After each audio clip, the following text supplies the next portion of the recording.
이번 시간부터는 이제 고린도 전서입니다. 1차 전도여행 끝나고 쓴 책이 무슨 책이죠? 1차 전도여행 갈라디아서. 2차 전도여행 끝나고 쓴 책이 데살로니가 전서, 데살로니가 후서. 끝나고 쓴 건 아니고 2차 전도여행 중에 썼습니다. 그래서 우리가 지금 순서를 갈라디아서 먼저 보고 데살로니가 전후서를 본 겁니다. 지금 이제 보려는 이제 책은 3차 전도 여행 중에 쓴 책들입니다. 고린도전서, 고린도후서, 로마서. 특징이 있다면 다 깁니다. 고린도전서 16장, 고린도서 13장, 로마서 16장. 3차 전도 여행에 3권 썼는데 3권이 모두 다 긴 책을 쓰셨습니다. 처음에 좀 워밍업 하신 것 같아요. 갈라디아서 6장, 뭐 데살로니가전서 5장, 3장 쓰시더니 이제 뭐 계시 받으신 것이 많으신지 많이 썼습니다. 그랬다기보다는 교회가 워낙 죄송합니다. 난리여서 그런 난리가 없는 교회여서 할 말이 참 많았던 것이 고린도 전서 후서가 되겠습니다. 고린도전서 먼저 살펴보면 바울이 복음을 전했던 1세기 당시 고린도는 남부 헬라는 그리스입니다. 지금도 그리스인들은 자기를 헬라스라고 합니다. 헬라스. 당시 알렉산더 제국이 누렸던 그 영화를 재현하고 싶은, 그래서 터키에서 그리스를 딱 넘어가려면 그리스에 온 것을 환영합니다가 아니라 헬라스에 온 것을 환영합니다라고 할 정도이죠. 자, 남부 헬라의 주요한 상업 중심지였습니다. 뭐 북부는 빌립보, 다음에 중부가 뭐 데살로니가, 다음에 중부 밑에가 아테네, 그리고 그 밑에가 고린도, 뭐 이렇게 주요 도시들이 있죠. 남부 헬라의 주요한 상업 중심지였고요. 이 도시는 음란과 우상 숭배로 유명한 도시였습니다.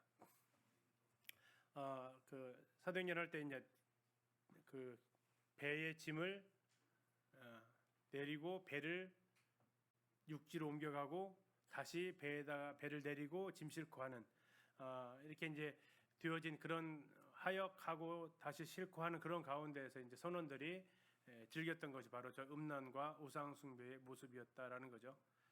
자, 이런 죄악된 상황 가운데서 사도 바울은 2차 전도여행 때 고린도 교회에 복음을 전하고 그곳에 교회가 세워지게 되는데 그게 고린도 교회라는 거죠. 고린도 교회는 1장에서 은사가 참 많았다라고 칭찬받는 도시이기도 했습니다. 어느 정도로 많았냐면 은사 가지고 싸울 정도로 많았습니다. 그래서 1장이 고린도 1장에서 칭찬하는 것 같아요. 잠시 한번 보실까요? 고린도전서 1장입니다. 1장 7절입니다. 1장 7절 같이 한번 읽어보실까요? 시작. 너희가 모든 은사에 부족함이 없이 우리 주 예수 그리스도의 나타나심을 기다립니다. 자, 은사에 부족이 없다. 얼마나 참 좋아요, 그렇죠? 기린도 교회는 은사에 부족함이 없습니까? 있죠.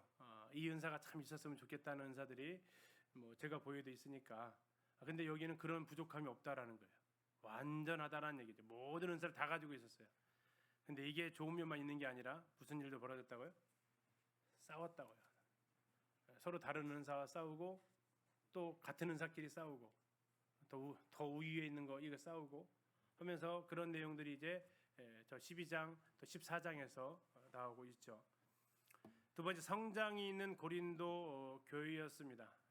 1년 6개월 동안 바울이 사역을 했지만 참 많은 성장이 있었죠.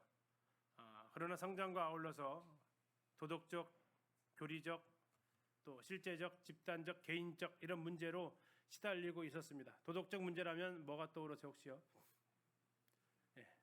계모하고 사는, 아빠의 아내와 사는, 자신의 친엄마는 아니겠죠. 마치 구약이 누구를 연상케 합니까? 야곱의 아들 중에서 르우벤을 연상케 하는 거죠. 그런 일들이 여기에 있었다라는 겁니다. 교리적 문제, 무슨 교리적 문제가 있었습니까? 부활 교리의 문제가 있었습니다. 부활이 이미 지나갔다는 자들이 여기도 있었다라는 얘기죠. 실제적인 문제는 성도들 간의 소송 문제가 걸렸습니다. 송사가 걸려서 성도들이 이 문제를 교회에서 해결하지 못하고 어디까지 가져갑니까? 법정으로까지 가져가는 일이 벌어집니다. 집단적 문제가 있었습니다. 고린도 교회는 네 파로 분열되어져 있었습니다. 바울파, 아볼로파, 게바파, 그리스도파. 개인적인 문제에 시달리고 있었습니다. 구원받기 전에 그 행습을 끊지 못하고 그 신전에 가서 신전 제사에 참여하고 먹어도 된대 바울이 그러면서 담대하게 신전까지 올라가서 그들과 함께 즐기면서 축제에 참여하면서 먹는 것까지 되는 줄 알고 그런 행동까지도 서슴지 않았던 사람들이 고린도 성도들이었죠. 그래서 어떤 분은 얘기하죠. 참 이 고린도 교회에 모든 교회에서 일어날 수 있는 모든 죄가 여기에 다 들어가 있다 할 정도로 고린도 교회는 정말 백화점이다라고 부르죠. 자, 그런 교회, 자 누가 개척했다고요? 바울이 개척했다고요. 누가 목회했다고요? 바울이 목회했다고요. 바울이 하면 잘할 것 같죠, 그렇죠? 안 그러세요? 바울과 같은 은사와 바울과 같은 열정 하면 교회가 참 평안하실 것 같죠? 안 그런다니까요. 2대 목회자가 누군지 아세요? 아볼로. 성경 교사 잘할 것 같죠? 안 된다니까요. 3대 목회자가 신라래요. 그런 교회였다니까요. 그런데도 어때요? 온갖 문제들이 끊이지 않았던 것이 바로 이곳이다라는 거죠. 바울이 에베소에 머무르고 있을 때 아마 글로에라는 사람이 바울이 있다라는 소식을 듣고 에베소로 방문한 것 같습니다. 고린도 출신이었는데요. 그곳에 와서 소식을 들려줍니다. 교회가 난리입니다. 난리 지금. 네 편 내 편 싸우면서 아주 그냥 교회가 부서지게 생겼습니다. 심지어 그들 중에서 음행하는 자도 있고요. 들어보니까 심각해요. 그런데 또 한 명의 3명의 형제들이 방문을 합니다. 3명의 형제들이 찾아와서 뭐 하냐면 이제 바울한테 공개적으로 질문을 합니다. 그 3명의 형제들이 이제 16장에 나오는데 미리 한번 가서 보실까요? 16장으로 가 보시겠습니다. 고린도 전서를 쓰게 된 배경이라서 16장 17절입니다. 같이 한번 읽어보실까요? 시작. 내가 스데바나와 부드나도와 아가이고가 온 것을 기뻐하노니. 자, 이 3명이 왔대요. 어디서 왔어요? 고린도에서. 이름이 좀 쉽지는 않죠, 그렇죠? 스데바나. 이 사람은 이제 사도행전 18장에 나오는 이름이기도 합니다. 회당장이었었던 사람으로 보여집니다. 부드나도, 아가이고. 이 사람이 왔어요. 뭘 가지고 왔냐면 질문지를 가지고 옵니다. 질문. 근데 그 질문들이 해결이 안 되는 질문이었다라는 거죠. 골치 아픈 질문들을 가지고 옵니다. 거기에 뭐가 있냐면 7장부터 나오는데요. 결혼 문제. 이혼을 해야 됩니까? 말아야 됩니까? 이 문제들. 처녀딸이 있는데 시집을 보내야 됩니까? 안 보내는 게 좋습니까? 이런 문제들. 이런 걸 가지고 하는데 재혼을 해야 되는데 믿지 않는 사람과 하는 것도 괜찮습니까? 이런 문제들. 이런 것들, 결혼 문제들에 대한 여러 문제들을 가지고 옵니다. 두 번째, 우상의 제물 문제. 8장에 나오는 겁니다. 바울이 가르쳤던 것 같습니다. 우상 아무것도 아니다. 우상이 아무것도 아니면 우상의 제물은요? 그것도 아무것도 아니죠. 그래서 뭐 해도 돼요? 먹어도 된다라는 거예요. 근데 그걸 먹을 수 없는 유대인 성도들도 있었다라는 거죠. 그런데도 먹어요. 왜? 먹어도 되니까. 그랬더니 어떤 일이 벌어져요? 거기에 대해서 이제 실족하는 일이 벌어지게 되죠. 바울이 얘기합니다. 야, 먹는 건 좋은데 형제가 실족하게 됐을 정도면 나는 평생 안 먹는다. 라는 것이 바울의 답변이었습니다. 교회 안의 문제도 가져옵니다. 11장에 나와 있는 너울 문제.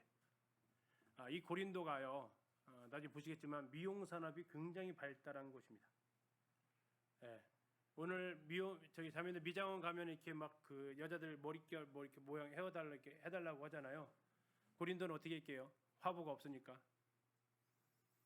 두상을 만들어 가지고 두상 훨씬 더 멋지지 않으세요? 입체적으로 두상으로 해가지고 이런 헤어스타일 이렇게 하면 이렇게 되는 거죠. 왜 그렇게 왜 할까요? 예뻐 보이려고 하잖아요, 그렇죠? 누가 영광 받아요? 자기 영광 받죠. 교회 와서까지 막 그렇게 하는.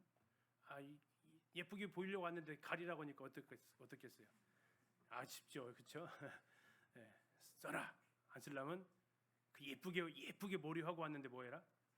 밀어버려라 그냥. 예, 이게 이제 고린도 교회에 넣을 문제였죠. 다음에 주의 만찬, 빈부격차가 굉장히 심했어요. 예, 하층민들은 정말 그 배에 짐 내리고 싣고 하면서 정말 지필시간 맞추기도 힘든 그런 일을 하는데, 또 부유한 사람은 여기가 굉장히 또 이 상업이 번창했던 도시이기 때문에 부유했다고요. 지금의 이 우리가 하는 것처럼 만찬 예배를 하지 않았고요. 자기들이 가져와서 이렇게 만찬 예배를 했다고요. 그러니까 먼저 오신 분들이 먼저 만찬은 식사 개념이니까 어떻게 해요? 아유, 포도주를 좀 적당히 드셔야지. 취할 정도로 보고 떡도 이게 뭐 거의 주님을 기억하기보다는 이제 식욕을 위해서 먹고, 그러다 보니까 늦게 오신 성도들은 아예 만찬에 참여도 못하고, 온 사람들은 취해버리고 배부르고, 한쪽은 배불러 죽고 한쪽은 배고파 죽고, 이런 일들이 어디에서요? 교회 안에서 일어나고 있었다라는 거죠. 자, 아까 은사가 어땠어요? 부족함이 없었다겠어요? 부족함이 없어요. 그런데 경쟁하는 거예요. 은사 가지고. 은사 가지고 서로 경쟁해. 자랑해. 자기 은사를 가지고 자랑해. 제발 은사는 받은 거니까 자랑하지 말라고 얘기하는 겁니다. 자랑하지 마. 받았는데 왜 그걸 가지고 자랑해 하면서, 또 가장 좋은 은사를 내가 보여줄게. 너 지금 은사 가지고 싸우냐? 가장 좋은 은사가 있다. 그게 뭐예요? 사랑이라고. 13장 사랑이라고. 그리고 14장에 또 가면 또 이번에 또 이제 그 중에서도 제일 대표적으로 싸웠던 게 아마 예언과 방언 같아. 특히 방언자들이 더 많이 우월하게 했던 것 같아. 근데 그 방언이 진짜 랭귀지라는 언어를 하는, 통역을 하는 방언이 아니고 심지어 그 괴기한 소리를 내는 이러한 형태의 영어 성경어는 이제 랭귀지 언어가 아니고 텅이라고 하는 입술의 말, 번역이 안 되는 말, 통역의 은사가 있어도 전혀 번역이 안 되는 말. 그래서 이들이 이제 오늘날에도 많은 교회에서 일어나는 것이 이 방언 문제죠. 전에 한번 말씀드렸나 모르겠는데 이 방언 가지고 녹음을 했다고요. 방언하는 걸 가지고 녹음을 했어요. 왜 녹음했을까요? 통역해 보려고. 그래가지고 통역하는 사람 3분한테 보냈다가, 통역의 은사가 있다는 3분한테 이 방언 내용 가지고, 그래서 통역을 해서 보내오셨어요. 자, 1번 내용이 같았다. 3군데가. 2번 다 달랐다. 다 달랐어요. 이게 뭐예요 그러면? 통역의 은사가 통역을 했는데 이건 언어가 아니니까요. 자, 이런 문제들, 또 부활이 지나갔다 하면서 살아가는 모습들, 이런 것들이 교회 안에 온통 가득했다라는 겁니다. 그리고 거기에 대해서 다 바울이 하나하나 답변을 쓰다 보니까 어때요? 길어질 수밖에 없는 거죠. 첫 번째는 문제를 해결해 주려다 보니까 길어졌고, 답변하다 보니까 더 길어져가지고 16장까지 갔다고요. 고린도 16장까지 빨리 읽어도 40분 걸리는 성경이 됐어요. 오늘날 아무리 편지 길게 해서 그렇게 쓰시는 분 안 계실 텐데, 그 정도로 뭐 의사소통할 수 있는 길이 그거밖에 없었으니까. 근데 고마운 건 뭐예요? 그렇게 말썽을 부리셔서 우리가 이런 책을 읽을 수 있고, 이러한 일들이 안 일어나면 좋겠지만 교회 안에 일어날 때 우리가 그래도 대처할 수 있는 방법은 생겼다라는 거죠. 조심하게 되는 계기는 됐다라는 겁니다. 자, 사도 바울이 기록을 했다라고 자기가 직접 이렇게 이야기를 합니다.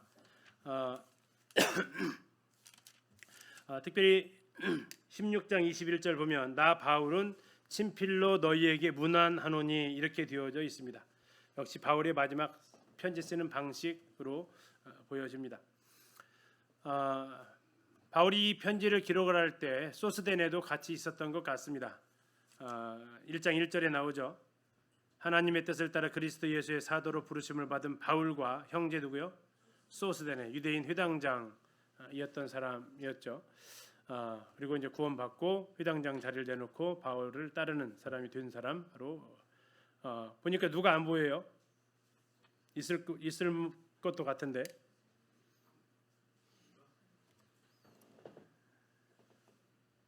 디모데라든지 이런 사람이 안 보이죠, 그렇죠? 그러면 그 자리에 지금 같이 없었다라는 반증이고, 3차 전도 여행 때 디모데가 어디에 있었는지 그 행적이 잘 안 나오는 이유이기도 하고요. 아무튼 그 자리에 이제 소스데나라는 사람이 그 자리에 있었다라는 걸 1장 1절에서 보여주고 있습니다. 자, 언제 기록을 했느냐? 3차 전도 여행에 기록을 했다. 에베소에서 기록을 했다라는 것을 알 수 있어요. 에베소에서 있으면서 바울이 이렇게 얘기합니다. 뒤로 잠깐 한번 넘겨서서 16장을 한번 잠깐 보실게요. 계절을 이야기를 하고 있습니다. 16장 8절입니다. 내가 언제까지요? 오순절까지. 그러면 태양력으로 하면 5, 6월이 되겠습니다. 예. 4월이 그 6월절이 되게 되면 5월 말 6월 초 그 정도가 될 겁니다. 57주 후니까요. 계산해 보시면 되겠죠. 오순절까지는 내가 어디에 있겠다고요? 에베소에 머물고 싶다라고 이야기를 하고 있습니다. 그 이유는 아직 복음을 전할 일이 있다라는 겁니다. 물론 대적자들도 있지만 복음을 전할 일이 아직 남아 있다라고 얘기하고요. 그래서 바울이 오순절까지는 에베소에 머물고 싶다. 다시 말하면 이 편지를 에베소에서 쓰고 있다라고 이야기를 하는 겁니다. 바울이 에베소에 그럼 언제 갔냐? 항적을 한번 따져보니까 첫 번째는 사도 바울이 2차 전도 여행을 마치면서 잠깐 들르게 됩니다. 18장에서. 그리고 거기에 아굴라 브리스길라 떨어뜨려 놓고 예루살렘을 갔던 적이 한 번 있습니다. 2차 전도여행이 끝날 때. 두 번째는 3차 전도 여행 때 여기에 오랜 기간 머물렀던 것이죠. 바울은 얘기합니다. 3년간 이곳에 있었다고. 2년간은 두란노 소원에서 가르쳤고 3개월은 회당에서 가르쳤고 그 나머지 한 9개월 정도는 고린도 왔다 갔다 하면서 순회 사역을 하셨던 것으로 보여서 3년은 이곳에 에베소에 머물렀다라고 이야기를 하고 있죠. 자, 그러면서 고린도 성도들의 방문을 받고 했던 것을 계산해 보면 잠깐 머물렀을 때는 불가능하다. 그죠? 그러면 언제다? 3차 전도 여행이 가장 적격이다라는 겁니다. 그리고 앞에서 보셨던 대로 바울이 고린도에 가서 겨울을 나고 싶다라고 이야기를 합니다. 그리고 여기에서는 오순절까지만 있고 싶다라고 이야기를 하는 것을 보게 되면 적어도 언제 아까 보셨던 16장 8절이 오순절까지 있겠다고 했는데요. 6절에 가서 보시면 혹 너희와 함께 머물며 겨울을 지낼 듯도 하다.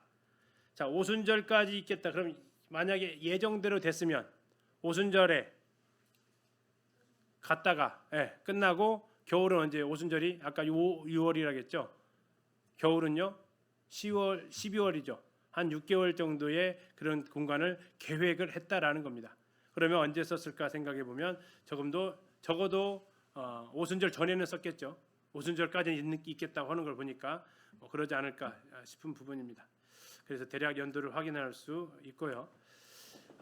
고린도라는 도시를 보게 되면 항구 도시였습니다. 지난번에 사도행 18장에서 내용을 좀 자세히 봤기 때문에 지도만 잠깐 한번 보시겠습니다. 아시아에서 오던 배가 일로 돌아가려면 상당히 먼 거리를 이렇게 돌아가야 돼요. 그래서 가까운 길을 통과하려고 해서 바로 이 고린도 이 지역을 통과하는데 여기가 막혀 있어서 운하를 뚫었다겠죠. 당시는 운하가 없었습니다. 그래서 이 거리를 레일을 깔아서 배를 레일로 옮기고 또 짐들은 내렸다 다시 싣고 하는 그런 과정을 겪었던, 그러면서 아시아에서 유럽으로 가는 배, 로마로 가는 배, 이쪽에서는 로마에서 와서 아시아로 가는 배. 그래서 여기가 그럼 뭐가 돼요? 항구 도시 역할, 그래서 중개 무역을 하게 되는, 그러면서 돈을 버는 상업 동시의 역할을 했다라는 겁니다. 저쪽 아시아에서 오니까 동쪽의 문화, 로마에서 오니까 서쪽의 문화가 함께 어우러지면서 거기에 또 종교적으로 상당히 혼잡했던 도시이기도 했고요. 아우구스투스 예수님 태어났을 때 황제죠. 그에 의해서 아가야 지방의 수도가 되기도 했습니다. 상업, 무역, 정치의 중심지, 또 항구가 두 개 있는데 지금 아까 양쪽에서 오는 항구이기 때문에 하나는 샤론만 쪽에 있는 갱그레아 항구, 또 하나는 이집트로 가게 되는 렉카이온 항구, 이 두 가지 항구가 있어서 여기서 역시 많은 경제적 수입을 올릴 수 있었고요. 극장을 가서 보게 되면 2만 명 이상을 수용할 수 있는 극장이 있었고, 또 운동 경기도 수시로 여기서 열리게 됩니다. 이 아테네에서 이 고린도에서요, 좀 밑으로 가면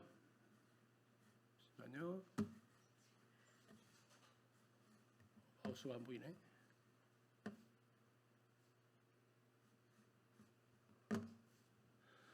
자, 여기가 지금 고린도인데 이쪽으로 가게 되면 여기가 뭐가 있냐면 올림피아가 있어요.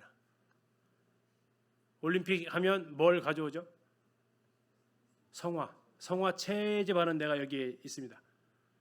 헤라 여신이 있다고 하는. 자, 여기서 이제 올림픽을 하는데 이 고린도에서도 운동 경기를 했다라는 거예요. 올림픽은 4년마다 지금 열리고 있는데 이쪽 고린도에서는 2년마다 운동 경기가 열리게 됩니다. 그리고 그것이 우리 고린도전서를 이해하는 하나의 배경이 됩니다. 또 고린도는 로마 제국의 식민지였고 죄악의 중심지 역할을 하게 되고요. 적어도 12개의 신전이 있었다고 합니다.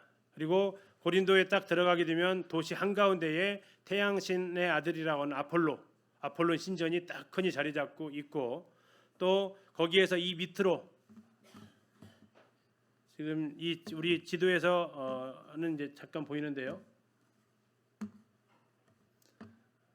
여기 보면 잘 안 보이시죠? 확대를 잠시 좀 해드릴게요.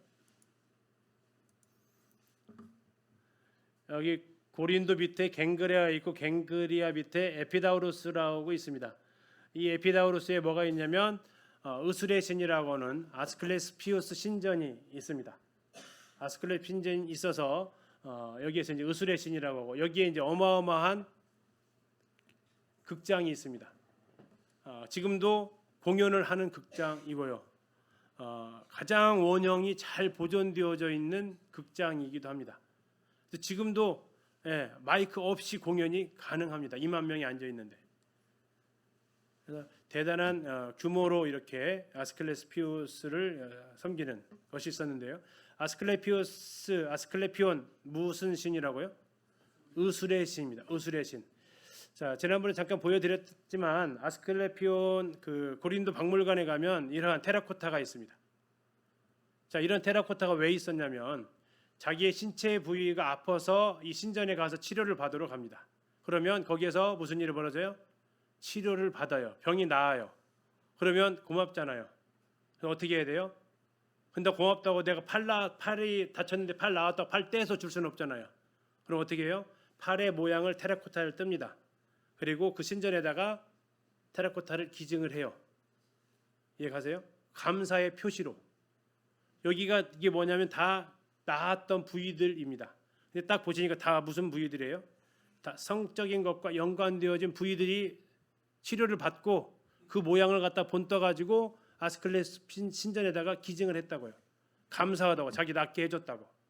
근데 거기에 이 얼마나 성적으로 음란한 도시였냐면 거기 가서 보면 정말 다 거의 이런 질병에 걸렸던 것들이 되어져 있을 정도다라는 거죠. 또 고린도는 사랑의 여신으로 불리워지는, 로마로 가서 비너스가 되셨죠. 사랑의 비너스 뭐 이렇게. 근데 이제 이 그리스에서는 비너스라 불려지지 않고 그리스에서는 뭐라고 불려요? 아프로디테라고 불려졌다라는 겁니다. 바나바의 고향 어디입니까? 구브로, 사이프러스 그 출신에서 이제 나온 여신이기도 하죠. 그런데 이 아프로디테 신전이 바로 이 고린도에 있었다라는 거고요. 여기에 몇 명이 근무를 했냐면 1000명이 근무를 했다라는 겁니다. 1000명. 거기에서 무슨 일을 했을까요? 축제에 있을 때는 성녀입니다. 거기 성녀는 거룩할 성녀의 역할을 합니다. 축제가 없으면요, 한자가 바뀝니다. 거룩할 성이 아니고 그 성자로 바뀌어서 여기에 오는 여행객들 또 사람들의 성 파트너 역할을 해줍니다. 몇 명이요? 1000명이. 여기 산이 얼마 안 높습니다. 한 580 몇 미터 정도 됩니다. 밤에 그 산을 내려오십니다. 그리고 파티 끝나면 다시 그 산에 올라가세요. 제가 한번 올라가 봤습니다. 그 산을. 와, 정말 숨이 찰 정도로 올라가요. 뭐 우스갯소리를 김정만 선생님 가시는데 아직까지 한 번도 거기를 올라가신 적이 없어요. 힘들다고 안 올라갔을 정도로 쉽지 않은 산이에요. 거기를 매일같이 올라갔다 내려갔다 하면서 고린도를 음란한 도시로 만드는 역할을 했던 사람이 누구냐고요? 아프로디테에 있는 이 매춘부들이 그 일을 했다라는 겁니다. 그래서 고린도인이 되다라는 말은 성적으로 부도덕하게 되다라는 의미를 가지게 된 것이라는 거죠. 이번에 이제 가서 그 가이드가 하는데 이 고린도의 이 아프로디테 신전은 조금 더 색다른 의미를 가지고 봐야 된다라고 얘기를 하시더라고요. 그게 뭐냐고 했더니 들어보셨나 모르겠습니다. 피가리다라고 해요. 피가리. 들어보셨나요? 피가리? 사이비 이단 교주에 안 빠지셔서 그러신 거예요. 자, 사이비 이단 교주들 이모 씨 또 뭐 JMS라고 하는 그런 사람들 누구를 데리고 다녀요? 젊은 여자들을 데리고 다닙니다. 뭐 한다고 데리고 다닌다면 피가리 한다라고 얘기를 해요. 피가리 한다. 잠자리를 같이 하면서 너의 피를 내 성스러운 곳으로 갈아주겠다라는 거죠. 이건 투석도 아니고 투석도 아니고 그런 사상을 줘요. 그래서 내 몸에 안 좋은 것들을 싹 기운을 몰아내는 이런 것들로 피가리를 한다는 얘기예요. 그래서 이곳에 와서 아프로디테 신전에 있는 사제들하고 성적인 관계를 맺으면 자신들의 몸에 안 좋았던 이 피가리가 싹 거룩해진다라고. 그래야 바다를 운행해 나갈 때 포세이돈이 건들지 않고 자신들이 안전하게 운행까지 마칠 수 있다. 제가 봤을 때는 명분으로 하시는 것 같아요, 느낌상. 근데 섞여버린 것 같아요. 자, 그러면서 그들이 이곳에서 합법적으로 부인이 알아도 뭐라고 못하지 않겠어요? 이거 안 하면 나 바다에서 나 때문에 무슨 일, 우리 배에 무슨 일을 벌일지 몰라 하면서 하면 못 막을 것 같아요, 느낌이. 그렇죠? 두 번째, 신전 창기들은 그렇게 해서 공공연하게 몸을 팔았고요. 다음에 이 신전에 1000명의 사제가 있다 보니까 여기에 무슨 재물들을 가져오지 않겠습니까? 그러면 고기들을 아마 남자들이 있었으면 좀 다 많이 드셨을 텐데 여자들이 있다 보니까 다 못 드셨나 봐요. 그래서 어떻게 해요? 이제 뒤로 해가지고 뒷거리를 해가지고 시내로 내려오는 거죠. 그리고 그걸 어디서 팔아요? 정육점에서 파는 거죠. 자, 사람들은 정육점에서 사가지고 가지고 올라갔는데 그것이 뒤로 돌아가서 다시 정육점으로 돌아가고. 그러면 그 고기는 쌀까요, 비쌀까요? 싸죠. 저렴할 수밖에 없죠. 그래서 어떻게 해요? 사람들이 사죠. 싸니까. 자, 근데 알고 살까요, 모르고 살까요? 알고 사죠, 그렇죠? 똑같은 고기인데 싸니까 알죠. 그러면 뭐라고 했냐면 바울이 양심을 위하여 묻지 말고 먹으라 그랬어요. 묻지 말고. 이거 혹시 저기 산 올라갔다 온 고기인가요? 이렇게 묻지 말고. 그거 알면 못 먹으니까. 양심 때문에. 먹어도 괜찮은데 문제 없는데 왜? 우상이 아무것도 아니니까 그것도 아무것도 아니니까. 근데 양심에 거리낌이 드니까 묻지 말고 먹으라겠단 말이에요. 자, 그런 일들이 일어났다는 얘기예요. 근데 나중에 보여드리겠지만 고린도 박물관에 갔더니 고깃집 간판이 나왔어요. 고깃집 간판이 고마운 것은 돌로 만들어서 고깃집 간판이 2000년을 살아남았어. 와, 진짜 고린도에 나와 있던 8장에 이 일이 진짜 여기서 일어났구나라는 유물로 증명을 해주게 됩니다. 이 도시의 타락은 고린도 교회 내에서도 이제 계모랑 사는 이런 일들이 있었죠. 이방인 중에서도 없는 음행이라고 바울은 책망하기도 합니다. 고린도 사람들은 인간의 지혜를 즐겼습니다. 거기에서 조금만 올라가면 아테네 철학의 도시가 있었고요. 헬라의 신들처럼 아름답게 되고자 해서 그들이 가장 멋진 조각상으로 여기는 다비드상처럼 이 팔등신 되어져 있는 근육질의 몸, 아주 아름다운 몸매를 그들이 사모하죠. 헬스클럽 왜 다닙니까? 김나지움 거기서 다 나왔습니다. 이들은 올림픽 경기할 때 2년마다 하는 체육대회 할 때 복장이 단순합니다. 뭐예요? 안 입어요. 안 입으면 뱃살이 다 보입니다. 그렇죠? 그러면 뭐 해야 돼요? 근육질을 만들어야 되겠죠. 그러면 운동을 해요. 그래서 아주 좋은 몸을 가지고 만나는 거죠.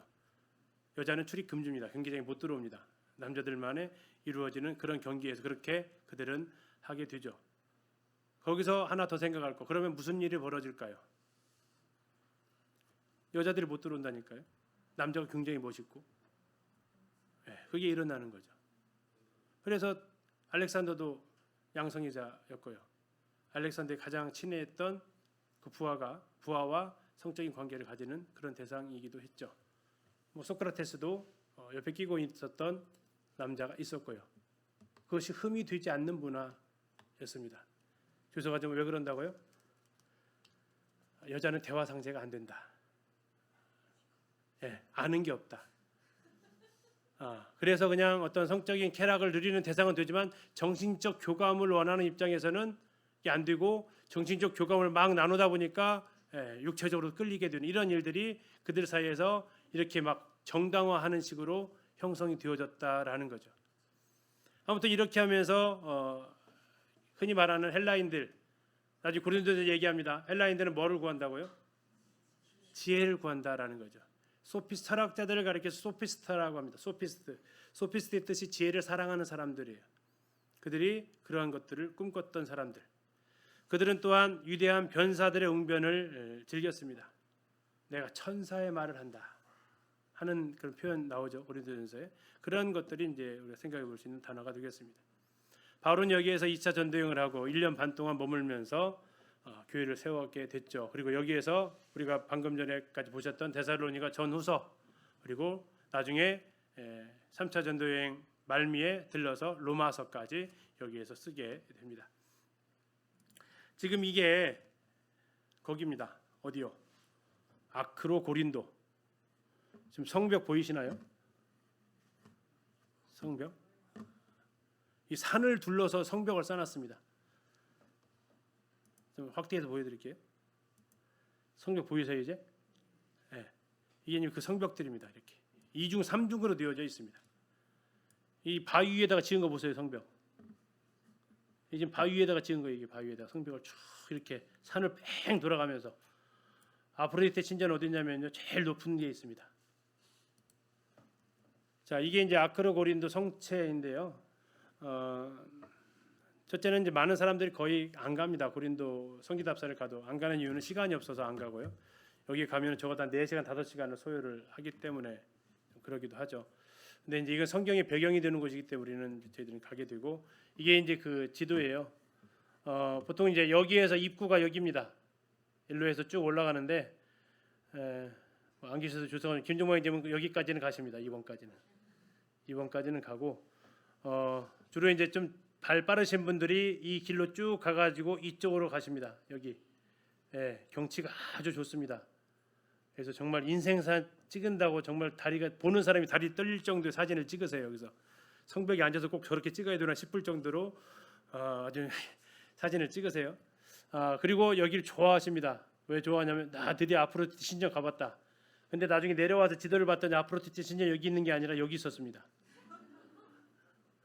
그래서 첫 번째 갔을 때 실패. 신나게 좋아해가지고 사진 찍어서 김종만 형님 보여줬더니 이거 아니요 그러시더라고요. 아니, 안 가보신 분이 어떻게 알아요? 아니요, 대보니까 아니잖아, 안 와요. 그래서 다음에 다시 갔습니다. 그래가지고 이정표를 찾아서 GPS 찍고 찾아서 여기를 찾아갔어요. 참 성의가 대단하죠. 우리 김화령 형제 해가지고 성의 해가지고 찾아 올라갔어요. 저희들이 좋아했던 데가 여기인데 나중에 봤더니 여기가 북쪽문이더라고요. 그래서 좋아할 게 아니구나 했죠. 아프로디테 신전 아까 말씀드린 거고요. 자, 드디어 이제 저희들이 올라가서 찍은 사진입니다. 아무것도 없습니다. 여기 지금 비너스 조각상, 저기 지금 프랑스 루브르 박물관에 있죠. 있는데 저게 그리스에서는 아프로디테, 미의 여신으로 불려졌다고요.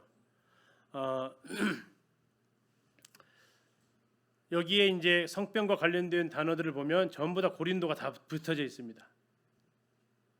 음란한 행위를 하다도 고린도처럼 산다. 또 매춘부와 노는 사람, 매춘부, 전부 다 고린도가 다 붙어 있을 정도로 고린도는 성적으로 굉장히 타락한 도시였다라는 거죠. 그리고 지금 보이시는 여기가 아드리아 바다입니다. 여기 바다 보이시잖아요. 이 바다에서부터 출발하기 때문에 600m도 되지 않는 산이지만 굉장히 높게 보이고요. 여기 올라가서 보면 사람들이 와서 여기 와서 먹고 즐기고 매춘하고, 이제 자, 배 짐 다 실었습니다. 그러면 내려가서 이제 가고 하는 것들이 다반사로 이루어졌던 중심지 바로 아프로디테 신전입니다. 근데 놀라운 것은, 자, 이렇게 있으면 구원받는 사람이 있을 것 같아요? 없을 것 같아요? 이 정도 도시라면 구원받는 사람이 있을 것 같아요? 없을 것 같아요? 없을 것 같지 않으세요? 성경은 이렇게 얘기합니다. 같이 한번 읽어보실까요? 시작. 수다한 고린도 사람들도 듣고 믿어 세례를 받더라. 신기하지 않으세요? 신기하죠? 왜 그랬을까요? 들었다라는 겁니다. 들었다는 얘기는 뭐 했다는 얘기예요? 전도했다라는 거죠. 그래서 이래서 도저히 관심도 없어 아는 게 아니라 이런 사람들일지라 할지라도 경제적으로 아주 부유해서 관심 없는 것 같다 할지라도 그건 핑계다. 구원 안 받는 일은 왜 안 받느냐? 안전하니까 안 받는 거다. 고린도도 듣고 믿어서 세례를 받았다면 오늘날도 가능성은 충분히 있다 하는 거죠. 고린도 교회 잘 아시는 대로 2차 전도 여행 때 세워진 교회입니다. 바울은 고백하죠. 근데 고린도에 왔을 때 내가 두려움 가운데 왔다고. 그의 이유는 여러 가지로 이야기를 합니다. 2장 할 때 좀 살펴보겠습니다. 그러나 그에게 있어서 정말 잊지 못할 곳입니다. 첫 번째는 평생 동역자, 자기를 위해서 목숨을 내놓을 수 있는 부부를 만납니다. 아굴라와 브리스길라. 브리스길라는 애칭이라고 그랬죠. 브리스가가 이제 정확한 공식적 명칭이고 그 정도로 바울이 불렀던 사람들이죠. 새로운 동역자를 만나게 됩니다. 둘 다 우연치 않게 왔잖아요. 아굴라 브리스길라는 쫓겨왔고 바울은 아테네에서 정말 복음 안 들으니까 참 어려운 가운데 왔고, 근데 둘이 만나서 새로운 파트너가 됩니다. 이곳에 왔을 때 실라와 디모데가 또 좋은 소식을 가져와서 함께 선교하게 됩니다. 그리스도가 구원받고요. 나중에 이것을 바울이 좀 떠나고 싶었던 것으로 보여집니다. 왜 떠나고 싶었을까? 충분히 공감이 됩니다. 좀 알면. 왜 떠나고 싶었어요? 너무 사람들 억셉니다. 고린도 사람들 정말 억센 사람들. 바울이 나 이제 그만. 그 이유는 바울이 가장 선교 여행에서 가장 첫 번째 목표지. 지금까지 뭐하고 다 했어요? 전도만 했던 곳입니다. 전도. 근데 고린도에서 1년 6개월 머물렀던 것은 에베소 빼고는 가장 오래 머물렀던 사역지였습니다. 그리고 처음으로 목회했던 곳이에요. 근데 사람들이 강했다고요. 심지어 바울의 사도권을 의심할 정도로, 바울을 대항할 정도로 강했어요. 그러면 뭐예요? 떠나고 싶은 거죠. 그런데 하나님 뭐라고 하셨어요? 남아라 그랬습니다. 이 성이 아직도 내 백성 많다. 남아라. 그래서 못 갑니다. 1년 6개월 동안 그곳에 체류하게 되었다라는 거죠.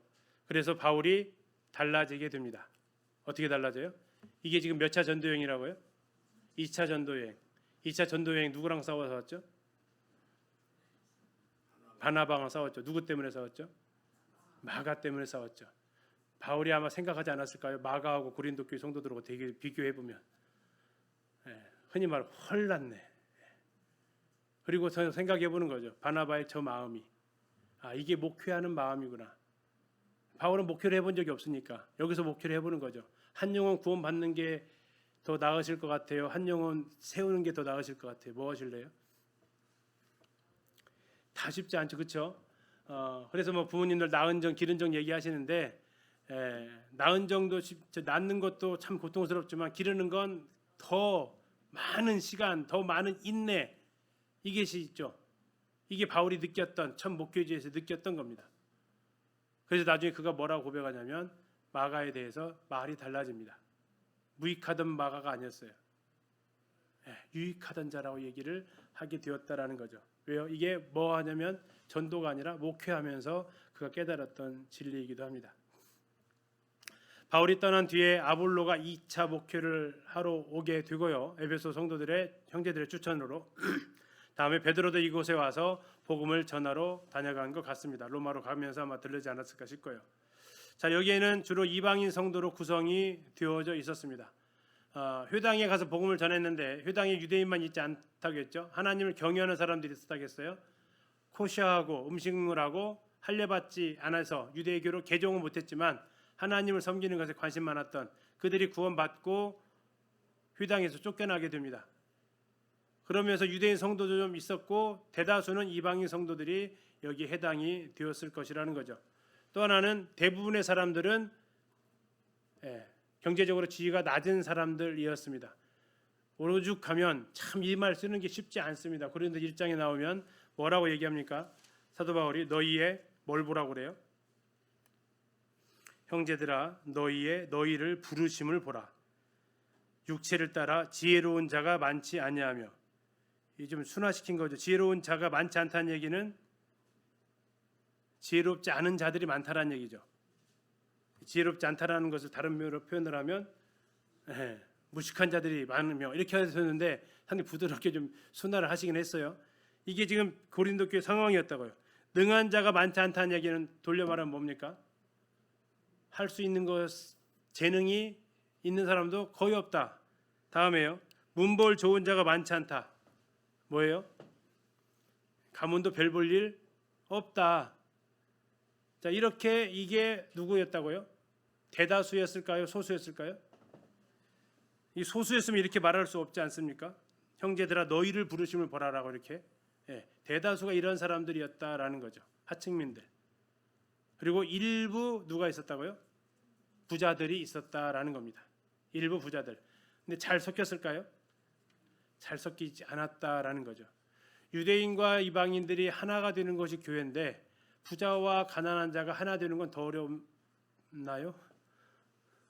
유대인과 이방인이 하나 되는 것보다 더 어려운 것이 부자와 가난한 자가 하나 되는 것 같아요. 이 상황 고린도 교회에서는 이게 고린도 교회였다라는 겁니다. 고린도 교회 주제가 뭐냐면 앞에서 말씀드린 배경이 뭐냐면 글로에가 방문해서 상황을 알려주고 또 세 명의 스데바나, 부도나도, 아가이고 세 명 형제들이 와서 질문을 가져옵니다. 글로에가 전해준 소식은 비극적 상황이었고 세 형제들이 가져온 질문은 교회가 혼란 가운데 빠져 있었습니다. 어떻게 해야 돼요? 그도 개척한 교회잖아요. 바로 잡아줄 필요가 있었죠. 고린도전서는 문맥을 보게 되면 바울이 고린도에 썼던 첫 번째 편지는 아닙니다. 첫 번째 편지는 고린도전서 5장 9절에 나와 있습니다. 고린도전서 5장 9절에 내가 너희에게 쓴 편지에 음행하는 자들을 사귀지 말라 하였거니와 이게 나와 있어요. 그러니까 1차 편지가 있었어요. 고린도 1차 편지. 지금은 전해지지 않습니다.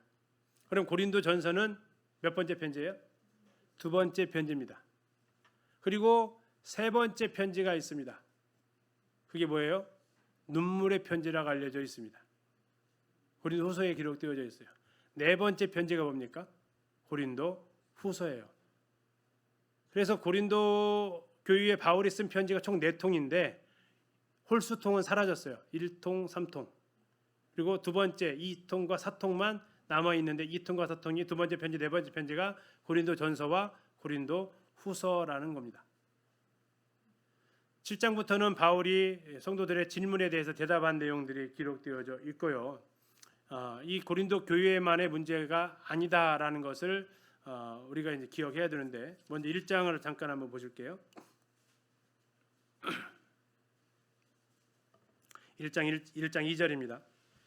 고린도에 있는 하나님의 교회 곧 그리스도 예수 안에서 거룩하여지고 성도라 부르심을 받은 자들과 자 이건 어디에 있는 교회예요?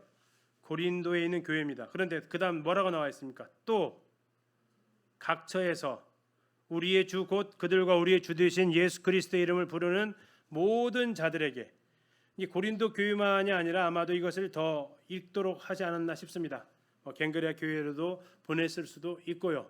아무튼 지역 교회만을 대상으로 쓴 것은 아니었다라는 거고요. 11장 한번 더 가겠습니다. 고린도 11장 보시면 너울과 관련되어져서 이렇게 얘기하는데요. 너울을 고린도 교회의 풍습이었다라고 생각해서 요즘 많은 교회들이 일반 교계에서는 다 안 쓰잖아요. 11장 16절에 이렇게 나와 있습니다. 논쟁을 하려는 생각을 가진 자가 있을지라도 우리에게나 그 다음에 뭐라고 나와 있습니까?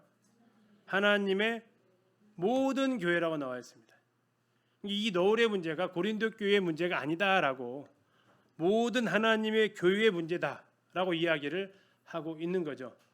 당시에 뭐 이쪽 헤어샵 유명해서 고린도 지역만의 그런 매춘부와 관련되어져서 고린도 지역만의 특수한 상황에서의 문제였다라고 너울에 대해서 이제 안 쓰는 사람들이 변명을 하는데 분명히 이 결론 너울에 대한 결론을 내리면서 아니다. 이건 하나님의 모든 교회와 연관되어져 있다. 1장 2절에서도 이 편지의 수신자가 고린도 성도들뿐만 아니라 모든 믿는 자들 각처에서 그래서 우리까지도 해당이 되는 거고요. 두 번째 너울 문제에서도 다시 한번 이렇게 이야기를 해주고 있는 겁니다. 자, 특징을 보시면 이 책은 책망의 서신입니다. 갈라디아서가 복음에 대한 책망을 받았다면 고린도 교회는요, 성도들의 삶에 대한, 교회 생활에서 대한 책망을 받고 있다라는 겁니다. 자, 그래서 책망할 때는 매우 구체적으로 꾸짖어야 내가 뭐 잘못했는지 알죠? 그래서 어째요? 매우 실제적이다라는 겁니다. 또 사회적, 종교적으로 무엇을 잘못했고 어떻게 해야 되는지에 대해서 잘 기록을 해주고 있다라는 거죠. 결론을 정확하게 내려줍니다. 결혼 문제도 마찬가지, 다음에 우상의 제물도 마찬가지, 노을도 마찬가지, 만찬도 마찬가지, 정확히 다 결론을 내려줘요. 그래서 책망의 서신이면서 잘 교정해주는 서신이다. 두 번째, 주 예수 그리스도라는 이 풀네임이라고 전에 말씀드렸습니다. 풀네임, 이것이 많이 나오는 것이 고린도 전서입니다. 왜 그랬을까 싶으면 이 주라는 단어, 퀴리오스라는 이 단어가 고린도 교회에서 실제로 영향력을 발하지 못한 것 같았기 때문에 예수 그리스도 앞에 주라는 이 단어를 많이 사용하고 있다라는 거죠. 고린도 교회 문제가 총 15개 나와 있습니다. 질문과 문제를 다 모아놓으면 그렇습니다. 자, 침례, 또 지혜를 자랑하고 육신적이고 분쟁이 있었습니다. 자신을 속이고 교만하고 계모를 취하고 서로 형제들끼리 법정에다가 고소하고 창기들과 몸을 성도임에도 불구하고 형제임에도 불구하고 이런 음행을 하고 또 결혼관의 혼란, 막 이혼 막 하려고 하고 또 재혼하면서도 그리스도 밖에서 하는 일들도 일어나고 11장에서는 노을에 관한 문제와 주의 만찬에 관한 문제, 다음에 은사와 관련된 문제, 부활, 연보와 관련된 문제. 자, 어떤 성경학자는 이렇게 얘기합니다. 죄가 말이라고 한다면 고린도 교회는 마구간이었다. 자, 마구간에 말이 있어야 되는 것처럼 교회 안에 죄가 가득했다라는 겁니다. 거기에 대해서 7장부터가 질문이라겠죠. 질문에 대한 답변이 16장까지 잘 쓰여져 있습니다. 결혼이란 무엇인가에 대한 문제, 일부 1차제만 허용되고 당시에서는 참 어쩌면 그들이 받아들이기 어려운 문제일 수도 있습니다.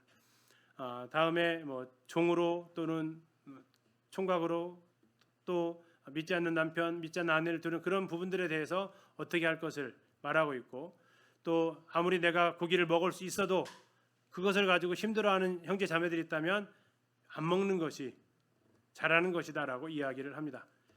교회 안에서 너울, 주의 만찬, 예찬에 대한 행위, 은사와 관련된 것, 부활, 연보에 관련된 것 등 이런 교회 안에서 일어날 수 있는 모든 문제들에 대해서 이제 답변을 해주고 있죠.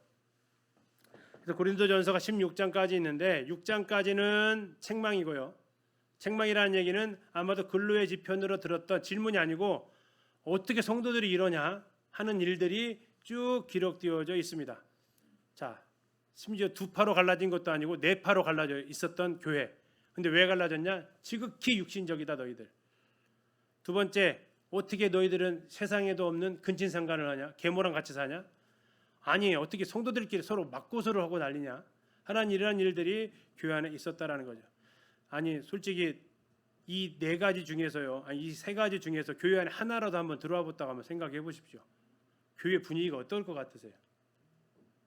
뭐 그냥 우스갯소리로 교회 안에 장로들이 5 있는데 여기 4파가 아니고 5파로 교회 있는 성도들이 나눠서 싸우고 있다고 생각 한번 해보세요. 어떨 것 같으세요? 분위기가 상상이 힘든 일 아니세요? 교회 안에 근친상간하는 성도가 있었다면 어떻게 해요? 근데 징계도 안 해. 어떨 것 같으세요? 성도들끼리 전주 지방법원 가가지고 하나는 피고 하나는 원고 해가지고 싸우고 있다고 생각해 보세요. 이게 한 교회 안에서 이게 얼마나 정말 통탄할 일입니다. 이게 근데 하나만 있어도 힘든데 이게 고린도 교회 세트로 있었잖아요. 세트로. 다음에 답변이 질문한 것에 대한 답변입니다. 근데 한번 잘 생각해 보세요. 데살로니가 교회는요 얼마 안 있었잖아요. 그렇죠? 근데 그 질문이 결국 종말 하나였습니다. 물론 큰 문제이긴 하지만 여기 몇 개월 있었다고요? 1년 6개월. 그러면 얼마나 가르쳤겠습니까? 얼마나 잘 가르치고 많이 가르쳤겠어요? 그런데 질문이 뭐예요? 와, 엄청나게 쏟아지죠. 저 왜 저렇게 질문이 많을까요? 왜 이렇게 질문이 많을까요? 제가 직업의식으로 딱 본 것은 딱 한 가지입니다. 수업 시간에 졸았습니다. 가르칠 때 제대로 안 들었어요. 그러다 보니까 1년 6개월 목회했던 교회 치고는 정말 어마어마한 질문을 쏟아냈습니다. 그리고 질문들 내용 보시면 바울이 안 가르쳤을 것 같은 질문은 없어요. 애지간한 것은 다 다뤘을 만한 것들이에요. 다. 그런데도 또 질문을 해요. 예, 뭐 제대로 배우지 못했거나 굳건하게 서지 못해서 아마 이런 일들이 일어났을 겁니다. 그러면서 바울은 책망하면서 너희 몸을 하나님께 영광을 돌리고 또 답변을 하면서 모든 일을 제발 사랑으로 하라고 부탁을 합니다. 그리고 우리가 잘 아는 고린도서 10장 31절 너희가 먹든지 마시든지 무엇을 하든지 다 하나님의 영광을 위해서 하라고 부탁을 하고 있죠. 고린도서 1장부터 16장까지가 있지만 책망의 서신이다 보니까 내용이 그렇게 막 부드럽고 평안하고 그러지는 않습니다. 다만 감사한 것은 우리 가운데 이런 일이 안 일어나고 있다라는 것. 그러나 다만 조심할 것은 언제든지 일어날 가능성은 있다라는 것. 뭐 고린도만 특별합니까? 우리도 동일한 성정을 가진 사람이기 때문에 이런 것들 우리가 주의해야겠죠. 자, 그래서 다음 시간에 이제 고린도전서 1장부터 들어가도록 하겠습니다. 그리고 2주간은 방학을 하시고 3주 후에 2주 제가 캠프 다니는 거 무척 싫어하는데 캠프를 2번을 갔다 와야 돼서요. 그래서 6월 셋째 주에 이렇게 뵙도록 하겠습니다. 형님 기도해 주시고 마치겠습니다.